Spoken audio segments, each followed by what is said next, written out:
right, how about hour number 2? If the coach says we got to go a little late, we got to go a little late. Coach Sark and the first fall practice press conference today just concluded a couple minutes ago. You heard it live right here on the Horn. We'll continue to break that one down and digest that. First practice for the Longhorns is tomorrow. I'm Chad Hastings. Trey Elling taking a day off today and tomorrow. He'll be back on Monday for us. We're breaking down some LSU today because they're our Horn Top 20 number 17 team. Got an LSU guest coming up for you at the top of next hour. We'll get into more of that. Right now, I got a guest for you that'll help me break down more of what Coach Sark just said. You might know this voice, and now this voice is in a slightly different place. We're going to have him tell you about that, too. Let's go to the Vaqueros Cafe and Cantina hotline and talk to Mike Harge of the Ticket 760 in San Antonio. Harge, how are you? I'm doing great, Chad. Thanks for having me on, man. And, you know, you brought up Sark in the press conference, and that means football is right around the corner. And I know a lot of people in this area are high on this team, and then there are some that are very optimistic, and then there are some that are pessimistic because as a fan of the University of Texas and anyone that has covered the University of Texas like yourself, a lot of people have a lot of questions that are waiting to be answered. Yeah, there's no doubt about it. First and foremost, congrats on the new gig, man. I have a specially designed Spurs question for you coming up, but we'll talk some Longhorns first. But I got one ready for you. But since you brought it up, I think it's an interesting way to start because I'll admit I'm on the positive, a little more on that positive angle side of it. Maybe it's because I've been watching Coach Sark and watching him pick apart my team and some others in the SEC the last couple of years. But I've got this team, playing around in that 10-win area. What's your gut right now? If I made you pick to start general here, are you kind of in that camp, a little more positive, or are you in that group that says, you know what, if one or two things doesn't go right, this could be a 7-win team? Right, and I think both views are very fair. I'm more like you. I'm more on the positive side, but I've been known to be a homer when it comes to that kind of stuff. But in my eyes, for what the team was last year, everyone wants to bring up Sam Ehlinger was Mr. Longhorn.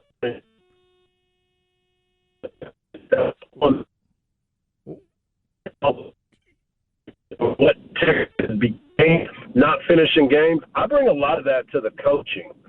And with the changes that were made and Coach Sark bringing in, you could say a couple of buddies of his, Coach Banks and Coach Flood on the line, but he also got some guys that were in different conferences that have some skins on the wall. All right, we'll try to. A lot of his friends were trying. Charlie Strong, when he came here, a lot of the people that he brought with him was a lot of his. Same thing with Tom Herman. These other coaches that Coach Sark has brought in have been at the highest level. They have competed for championships. And the biggest problem that Texas has always had was development. And I think that is going to be the biggest difference for these teams. Talking with Mike Harge here on the Horn. All right, Mike, one of the most important things I think Coach Sark just said for a lot of Longhorn fans is the number 20, as in he'd like to get Bijan Robinson around 20 touches a game. He says maybe there'll be somewhere it's 30, but he said 18 to 22. If I'm a Longhorn fan, I'm excited, and if I watched last year at Alabama, I think he's got some a little bit of a rep to be able to back that up with what he did with Najee Harris. What do you think? I agree with you, and I think that is the biggest touching point to what I was saying just a second ago. When you look at what Bijan Robinson brought last year in a very short period of time and the opportunities that he had and then the opportunities that were taken away, it kind of puts you in that what if, right? What if they would have given him the ball? Would it have been an 8 to 9 win season if they would have continued to give the guys that had earned it instead of sharing the playing time all the time? That's the beautiful thing about Coach Sark, and he's not been shy about how he thinks and who needs to get touches and putting people in space. But for me, if you look at the coaching staff and if they're going to stay to what Sark has brought with him as far as what he said to us, because I'm only going to take him at his word until he goes against his word, right? That's what you have to do at these new coaches.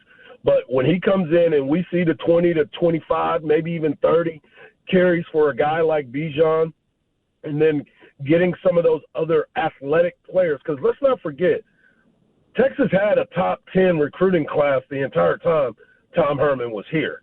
It wasn't like there wasn't talent. There's still talent on this team. And I think that having this staff develop these guys, make them understand the importance of the fundamentals, is going to change a lot of people's mind about what they think about the University of Texas. Mike, as a guy who follows this team and wants them to be successful, were you excited to hear Coach Sark say they are over 90% vaccinated? Yes, because of the way that the rules state. You know, they don't have to get the testing as much or in depth if you got most of your team. That means that they may not have a lot of guys that are going to miss games because of that. You know as well as I do, that was you're playing hide the player to try to make sure you get another player in there so you can continue to have games. I think with the numbers obviously rising in our area, and he brought it up, kids coming back to school on the 25th, there's going to be probably some of those little outbreaks again. But if the team is vaccinated and they're not getting this tested as thorough, they may be able to make it work. Talking with Mike Harge, and again, if you're looking for Mike Harge these days, the podcast has been there for you, the Harge Knock Life, but now Ticket 760 in San Antonio. All right, Harge, let's see how we do here. Without Patty Mills, without DeMar DeRozan, what is the identity of this Spurs team moving forward? I got a feeling like you guys are going to be talking a lot about that in SA. Oh, no doubt about it. And we've been talking about DeJounte Murray and his tweets about, hey, we're going to give you guys something to cheer about. And Keldon Johnson obviously has been a huge upside for what people are thinking is going to happen in San Antonio. But we did have this discussion yesterday. And I'm a fan of Derek White. I think Derek White is somebody that Spurs fans obviously have grown to love, but I think they're going to love him even more. But the biggest question is, what is this team going to be without a true superstar? And do you start blaming Pop for not building this team instead of bringing in all these older veterans, a la the Lakers right now, where they've got a nursing home over there? Everybody they got in one day was like 32 at least. That was a heck of a run. Exactly. That was crazy, man. Talking with Mike Harge. Again, if you want to find out more what Mike's got going on right now, at HardballHarge on Twitter. Give him a follow. Mike, back to the Longhorns before I let you go. Give me a thought on Texas to the SEC. You and I haven't had a chance to talk a whole lot about it on or off the air. Again, you followed this program for a long time, done radio in this market. You know what that Longhorn fan mindset is all about. Do you think this will fit in the SEC? Absolutely, Chad. And I'm gonna use you as an example, being a Texas A&M graduate. When Texas A&M left to go to the SEC, what was everyone saying? Oh, they're not going to be able to do it. They weren't even winning championships in the Big 12. All of a sudden, A&M has gone there. They've taken over a lot of the recruiting. I know Horn fans don't want to hear that, but their biggest selling point was being in the SEC. Now that Texas and Oklahoma and Texas A&M are all in the SEC, the selling points even out, because the SEC, regardless of us being Big 12 and people saying, I'm tired of the SEC, I'm tired of hearing everybody, oh, they play defense in the SEC, all the nonsense conversation stops, because now everybody's got the same level playing field as far as recruiting. Texas A&M is not allowed to say the SEC is the premier conference. They can say it, but now Texas and Oklahoma have that same story to sell, and players can believe that. So if I'm a kid in this area or around the country and saying, oh, I want to go to Texas, but they play in the Big 12, that conversation is now shifted to where Texas is in the SEC, and maybe we have those in-state battles again for players because we're all in the same conference now. It's going to be wild to see. For the very first time, the SEC brand and the Longhorn brand will want some of the same things at the same time and will be working together to get some of those things. It's going to be wild to see how it all plays out. That is Mike Harge, and we're getting a lot of texts in for people that are fans of Mike, and that's why I wanted to have him on. I want to let everybody know. Ticket 760 in San Antonio. Mike, a lot of folks happy about you getting that opportunity. You know I'm one of them. You also know I'm not losing your number, brother. So take care. Again, congratulations, and have a great time with the new gig, man. I appreciate it. Thanks for having me on, as always, and keep up the good work, my man. Thank you, dude. Mike Harge, one of the great guys in our business, and now in San Antonio. If you're a Spurs fan and you're listening to stuff down in San Antonio, maybe check out the Ticket 760 in SA as they try to sort of reform the attitude of that team. No DeMar DeRozan. He's headed to Chicago. That Bulls team is interesting, too, what they're building. And Patty Mills in Brooklyn. How about that? Patty Mills going to hang out with Kevin Durant and the crew in Brooklyn, try to help them get over the top. Obviously, he'll be a complimentary piece to what they're going to try to do, and in a way, they've needed some of that. So maybe Patty Mills can help them. More on the Longhorns. We're getting texts in on the Specs text line, 337-3776, of some of the things that people liked about what Coach Sark had to say, maybe some of the things they didn't like about what Coach Sark had to say. Let us know what you're thinking. Also up next, we'll hit those LSU Tigers. They are number 17 in our Horn Top 20, and they've got a matchup that at least looks good in week one. I don't know if it will be good. In fact, they hope it won't be good. I'll tell you about that coming up on the Horn.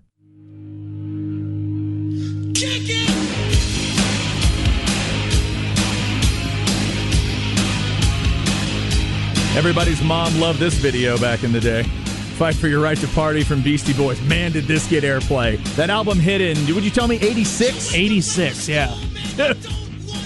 I wish I could explain to you how many times a day this video would play.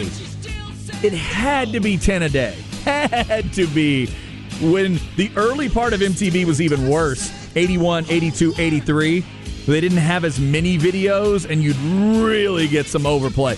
Like, I've seen the video for Wall of Voodoo's Electric Radio. No, what's it called? Mexican Radio? Mexican Radio, yeah. I've seen that video way more than I should have ever seen it. But even something like this, when we got to 86, 87, 88, they were still just playing stuff so much. This is when videos actually got played. Happy birthday to a member of Beastie Boys today. MCA would have been 57 years old. I will not talk about how old that makes me feel. He died back in 2012. So John Reichel's been blasting some Beastie Boys today. Very important. First rap album to go number one. Opened the door for a lot of stuff that came after it. And you also had interesting minds coming together, like the video for No Sleep Till Brooklyn, which John Reichel played earlier, had the guitar player from Slayer in it.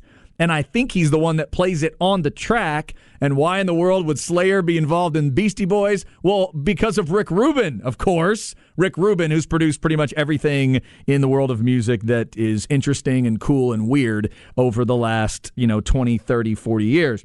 So maybe here's some more Beastie Boys as we go along. Thanks to John Reichel for producing today. Trey Elling taking a couple days off at the end of the week. He will be back on Monday. Thanks to Mike Harge for jumping in for a little Longhorn conversation. Again, Harge is in San Antonio now. Ticket 760 if you want to keep up with him, and at Hardball Harge on Twitter. Coming up at 2, one of my favorite guys to talk college football with, because he covers a team that I think is always interesting, and we're about to talk about him even more. But coming up at 2:05, Mike Scarborough from TigerBait.com to talk LSU, to talk Texas and Oklahoma going to the SEC, and get his reactions to a lot of stuff. Also, we've got some texts coming up from you on the Sark press conference, but let's dive into these Tigers right here. Horn Top 20 hits the SEC in Death Valley today. Here we go. When you put that uniform on, you better come to work. It's the Horn Top 20, brought to you by Allstat Beer. No impurities, no regrets. Number 17, the LSU Tigers. Oh, goodness, it is quite a scene at Tiger Stadium. It was about 8:30 in the morning. I'd had a beer or two by that point, and this old lady is eyeing me from across the way in a tailgate. She walks right up to me, stares me right in the face, and I said, are we going to have a problem here? And she said, no. You know what we say around here, don't you? I said, no. And she said, we may not beat you, but we'll feed you. And then pretty soon after that, I had some pastalaya, and off we went into the night, or into the day and then night of Baton Rouge. If you can make the trip, Longhorn fans, it's something. Number 17 today is LSU. No matter what happened last year, no matter how many guys opted out, no matter how many guys got hurt, you got to remember a couple things. It was a weird, wacky COVID kind of year. Once they lost a couple games, some players became disinterested. Once the quarterback was hurt, they kind of became disinterested.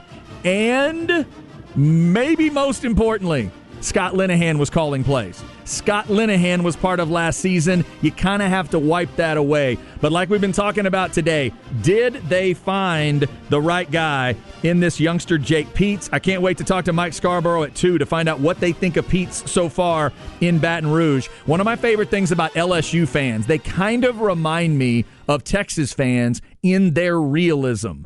LSU fans don't seem to just unrealistically think of their team. They will tell you what they think of their team, and I think there's some honesty there. We'll see if we can get some from Mike coming up at 2. So is Jake Peetz the guy, or is he just somebody that worked with Joe Brady? And then the quarterback situation. With Brennan hurt, he broke his off arm, if you will, broke that left arm and had to have surgery, and now it's going to be Max Johnson.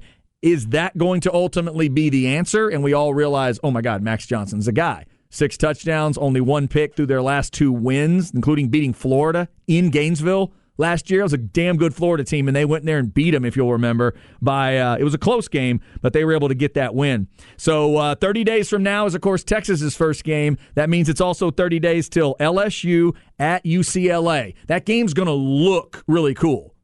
LSU... By the way, can anybody just stop a second? The LSU fans are going to go to the Rose Bowl. Does anybody else realize that? We're going to get the world back to normal, hopefully. Cross your fingers. World gets sort of back to normal, full crowds allowed. You're going to pack airplanes full of LSU fans and fly them to the Rose Bowl. That's how we'll know things are back to normal. But that game shouldn't be much for LSU. That'll really give us an indicator of where they are. They return, I believe it's every starter on their offensive line. Is that true? Yeah, the entire 2 deep, my bad. The entire 2 deep returns according to Phil Steele's information, and that could be big. And I'll talk more with Mike Scarborough about that from TigerBait.com coming up at 2. LSU is a school that I've always been interested in all the way back to being a kid, and you fall in love with college football and just kind of learning who schools are. As an Aggie fan, LSU and A&M played for a while. They'd play a non-conference before A&M got in the SEC, and it's always been a team that I could peek into, always been a team I could root for if I needed to, and I'm interested to see what they are. And I got enough respect for LSU to say that right now, that game in Baton Rouge with A&M at the end of the year, I think that's an LSU win. A&M hadn't beaten them in Baton Rouge since they got in the SEC. I obviously hope that will change this year, but I'm going to say that's a loss for A&M right now. That's why I have the Aggies at 10-2. LSU is kind of in that same area for me. I'd have them losing at Bama right now. I got to think... I don't know. Florida and Auburn are both at home. That's big for them. The fact that they get Auburn, Florida, and A&M all at home is huge for LSU. Of course, in college football, we know it's not just about your schedule. It's about your schedule and how it lays out road and home. I think that's a big element for them. I think 10-2 is absolutely attainable for this group. And then just depending on those other games, if they can handle the Aggies, Florida, Auburn, looking at the rest of this schedule, that might be an 11-1 campaign if they handle the rest of it. So we'll see. We all know Florida lost some key elements, and clearly LSU did as well. A couple other names to keep in mind. John Emery. Remember that running back? Last year, it was a 5-5 year, so you're not going to pay attention to it. I get it. But go back and look at the stats. The dude averaged 5 yards every time he touched it.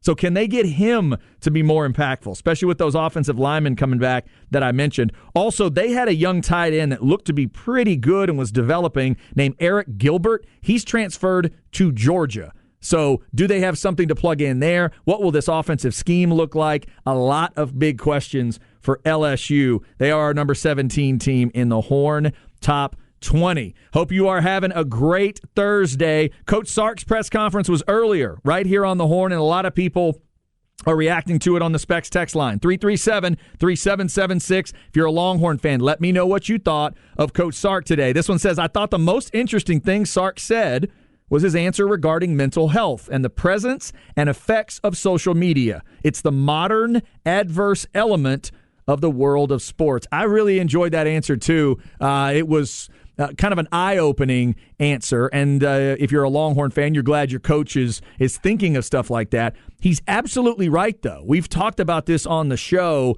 and he brings up a great point. If I'm an athlete in the 80s, the 70s, whatever, okay, I get done with my game. Today I'm wearing a Roger Staubach shirt because the Cowboys are playing the Steelers tonight. Hall of Fame game, by the way. Remember, we bring you all the regular season Cowboys games right here on the Horn. So let's go back to Roger's day, right? I'm Roger Staubach, and I get done with a game.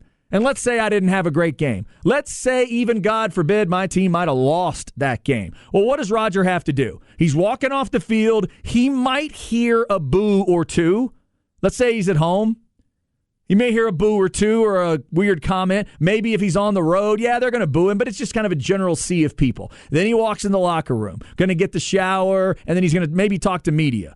I guess maybe they would do an assembled media group there. Well, Roger, wasn't your day today? Can you talk about it? Hey, Roger, the offense didn't look as good. Roger didn't play in the 30s. But anyway, so they ask their questions, and then he gets to go home. And he gets to decide at that point, does he want to engage with anything else? There's a newspaper that hits his doorstep. I guess there's TV. I don't guess there's TV. There's TV.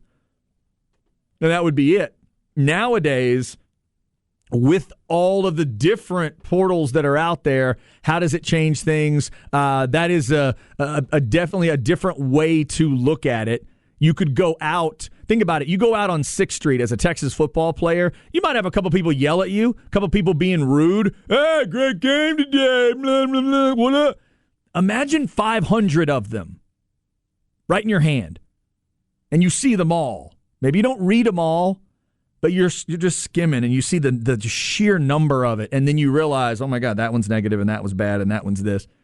And maybe it does get a little overwhelming. So glad to hear Coach Sark talk about the sports psychology that they have put in place, because I think that is going to be important for athletes moving forward. Somebody asked it kind of in the guise of under the umbrella of the Olympics and Simone Biles and all those things, and she's been talking about mental health coming out of this thing, because we've learned over the years that because you're a famous athlete and because the world loves you, supposedly, and you make all the money and all that, that does not make you happy. That is not how happiness is created. And a lot of these athletes just sit in dark rooms, really upset at the world and not loving themselves and getting themselves into weird situations. I mentioned earlier, we were talking a little Spurs with Mike Harge. DeMar DeRozan, he's admitted to mental health issues. And we know Kevin Love has done the same thing in the NBA. And now you've got Naomi Osaka. Now you've got Simone Biles to go along with the Michael Phelpses of the world. And now there's more and more athletes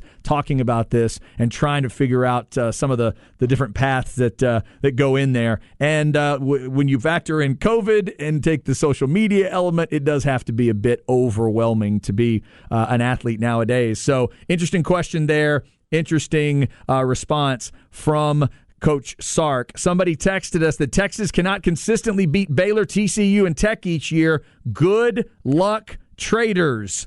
Now, that person, I'm not sure exactly which fan base they're repping here, because they did type a T first and then a U, but they capitalized it. So I'm not sure what that means. I feel if they're calling Texas traitors.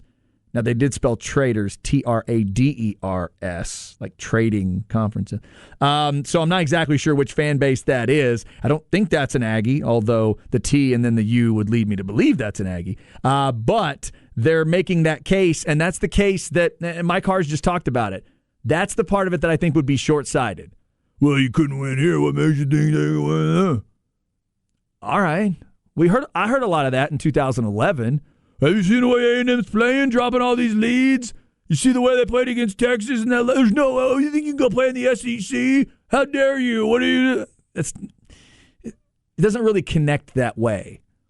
And once you are in that conference, you got to step up, and things have to adjust, and your recruiting has to adjust, and you have to adjust to those teams. And the other thing, I'll be honest with you, that you also have to realize? Texas fans, you're going to realize this. And I've been saying this for years watching the SEC and the Big 12. The SEC at times is not as big a deal as people make it out to be, and the Big 12 does not suck as much as people want it to suck sometimes. Those two things can also be true.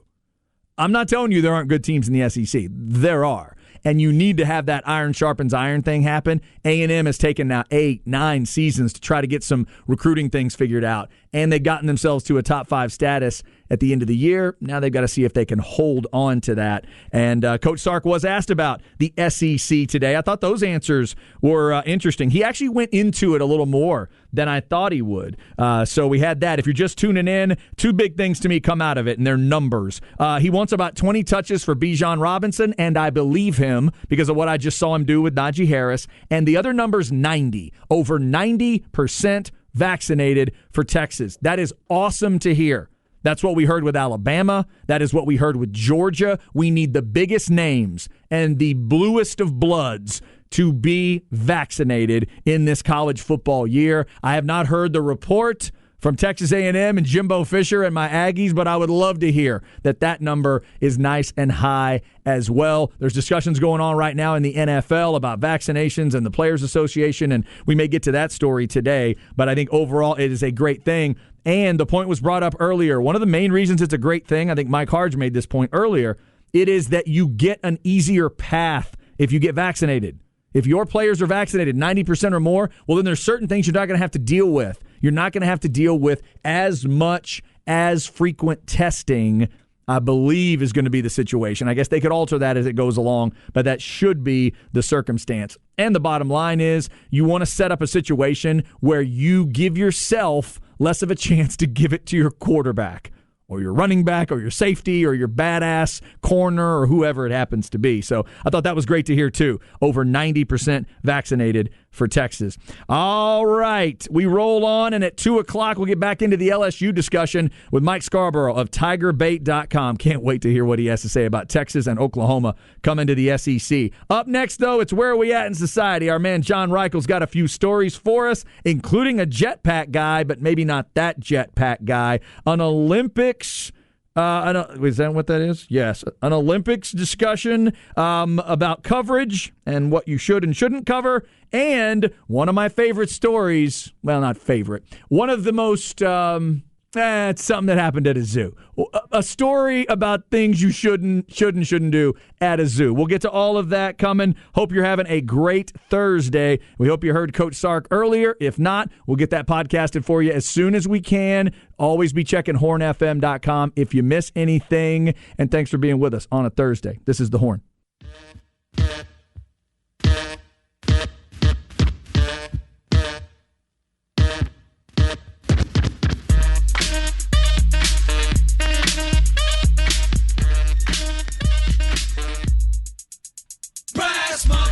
Ah, yes.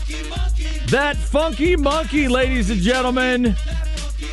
Beastie Boys Day on the show today.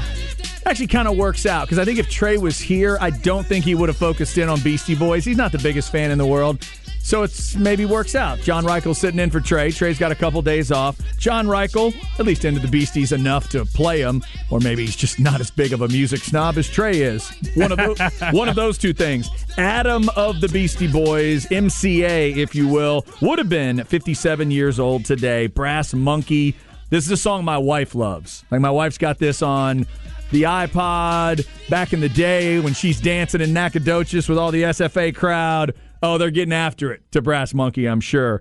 So shout out to the Beastie Boys today. Somebody sent me the cover of License to Ill and texted, have you ever read the plain ID number in a mirror? I had not. I never knew it was there, but go check it out for yourself. It involves a 2-word phrase that technically I can say both of the words on the air, but if I said them together, it would be seen as pretty rude. And the first word is eat. So you may want to go and check that out at some point today. Grab the cover of License to Ill and I guess and stick it up to a mirror, and you will see exactly what I'm talking about. All right, there we have it. All kinds of texts coming in on the Specs text line, 337-3776. And let's see, what was I going to read real quick? Somebody said they liked Sark's answer involving talent, saying that there's championship caliber talent on the team. I did think that was interesting. You definitely don't want to tell Longhorn fans that they don't have enough to compete in the Big 12. That was probably the right way to go. All right, let's get into a little Where Are We At in Society. Here we go. Where are we at in society today? Yes, indeed. Currently sponsorless, so let me give a quick shout-out to some folks that helped me out in the last day or so, and that is Gutter Techs. One of the guys at Gutter Techs reached out to me listening to the show and said, hey, man, I heard you say you had a gutter issue. Let me know. We might be able to help. And he said the dude would come out, and it would take about 25 minutes with what I had going on. And he was right. So as soon as it rains again, I will let you know the result. But I've had these drippy spots on the gutters, and hopefully now they are taken care of. So thanks to Gutter Techs for helping out there. GutterTechs.com if you want to check them out. All right, John Reichel is here with Where Are We At in Society, and we are starting with a jetpack guy, John Reichel. That's right, and this is one of my favorite headlines as of this year. Los Angeles air traffic controller warns jetpack guy is back. Wow. So this is someone that has been there before. There have been multiple appearances of a jetpack man. So we'll start over. Let's go to Los Angeles, LAX. This happened on Wednesday evening at 6 o'clock. About, let's see here, how far away? 15 miles east of LAX, 5,000 feet in the air. Oof. There was a report of a possible jetpack man in sight. So as of right now, there have been 3 other possible jetpack men that have appeared over the LAX area. Wow. And they have not been able to find out who this is. They don't know what it is. One of the air traffic controller jokingly asked, did you see a UFO? Doesn't sound like it's a UFO. They've identified it. It's a jetpack guy. A jetpack. Well, as much as a jetpack guy is an identification. Right. One guy asked him if he saw Iron Man, and the guy said negative. And is so Tony Stark flying over LAX? Yes. So apparently in the Los Angeles area, there is someone or some people who have access to jetpack technology and are using it in their airspace. That is awesome, man. Hey, look, some of those rich folks out there, including the late great Kobe Bryant, obviously used to he used helicopters. The pros, some of those guys still use them, and businessmen. So this is just the next level. I guess so. Can I legally use a jetpack and fly around L.A.? I guess that's a no? That's a no. Not in airspace. That is a big no. I can't do it? Okay. All right. We could have learned that from the weather balloon guy, the lawn chair guy. Yeah, you're right. You're right. Okay, so no jetpacks there in L.A., and as far as I know, no jetpack man back at DKR. They had those a couple years ago. Texas fans don't like to hear about that jetpack guy, so I'll leave it alone. I thought it was cool. I thought they should have had him fly in and out of the stadium, but they didn't. So I think he's done right for now. All right, John, the Olympics roll on in Tokyo, and I'm hearing all kinds of bad stuff about NBC's coverage of the Olympics. Yes, sir, and this is just one of the many cases. So I know you're a big fan of women's field hockey, so this isn't going to be news for you, Chad. Right, but obviously, for those of you no. who weren't watching, this happened earlier this week during the finals between Spain and Argentina. Women's field hockey, this is the final minutes of the game, and one of the cameramen spot a cockroach on the railing around the field, and he decided, you know what, the game is not important enough. I'm going to zoom in on this cockroach and give it at least a minute of airtime. Wow. Yeah, it's just a cockroach waddling around. Do we know what the game situation was at the time? Was it close? It was close enough that you would want to watch it, yeah. So I'm assuming at that point, because cameramen, men or women, could be filming whatever they want, but overall you have a director. You have a producer to tell you what's going on. If you had the main camera, if the person had the main camera and they zoom in on a bug, well, I'm the director. I'm like, all right, go to 5. That's a very good point. Go to that's 5. not just the cameraman's fault, right. Is it? Go to 5, and then I hit the button for camera 3, and I'm like, yo, Murray, get off the bug and get back to the play. Get me on the Spanish side for this next replay. It's not just he or she is an idiot here, because they clearly lost their focus, but somebody's got to call them out on a minute?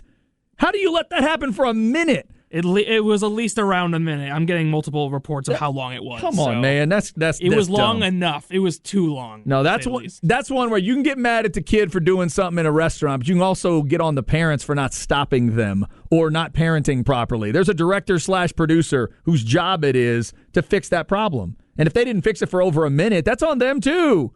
That's on you, Scorsese. Figure that out. That's your job. All right, John, finally, speaking of it's your job, really we only have one job when we go to the zoo, but some people can't get that through their skulls. Tell me what happened. All right, we're going to everyone's favorite state for these stories, Florida. Of course. We're going to Jacksonville Zoo and Gardens. So a gentleman is at the jaguar cage, and so this is the setup, right? You got like a waist-high wooden fence that you rest your arms on, and you have like a few feet, and then you have a chain link fence. And so behind that chain link fence is a jaguar. Right. Gotcha. So this gentleman decided to climb over the fence, walk the feet, get up to the chain link fence, and not only harass the jaguar like at him, like yelling at him, he stuck his arm through the cage and tried to like, buddy, how you doing? Wow. And yeah, as jaguars tend to do, if you swipe at him, he's probably going to swipe back, and he clawed him pretty good on the hand and arm. So assuming it's not hard drugs and it's alcohol, on National IPA Day, how many IPAs, standard IPAs, would you have to consume before you'd stick your arm in a jaguar cage? The amount would be enough for me not to be able to move. So you just fall right in front of the fence. I just fall over. I don't even get to the zoo. Okay, so let me make sure I'm clear. He did not put his body into this enclosure. No, it was just a chain his link arm. fence. Yeah, no, he stuck his arm. But as those who watched Tiger King, that is how someone lost their arm in that show. I'm telling you, man, we got to really start refocusing how we deal with these animals. Like, you got to know what it means to say you're respecting the animals, you're respecting nature. What problem did he have with the jaguar? What was the jaguar doing to him? It's unclear what his motive was or even who he is. They haven't announced it, and they're not seeking legal action either because he didn't lose his arm. He got a big scratch, but other than that, he came out pretty lucky. The jaguar did scratch him? He did. Oh, my God. Okay, see, this is the other part. If I work for the Jacksonville Zoo, if I am jaguar guy at the Jacksonville Zoo, and I fully understand what this animal's capable of, and Jack Wagon walks up to the fence and sticks his arm through, if the jaguar grabs his hand, arm, whatever, as long as I'm not, I hope nobody expects me to put myself at risk to save Bert the idiot who is taunting the jaguar. Will I try to trank the animal? I probably will. But I don't think I'm killing the animal first. My first gut, if he's just got his arm, I am not going to be killing this animal instantaneously. I hope everybody understands that. If headlines are to be believed, they have a surplus of idiots down there in Florida. Oh my so I don't think that they would risk their neck for one of them. I'm not saying you deserve what you get, but you deserve what you get in that situation. I'm just saying that's a little different.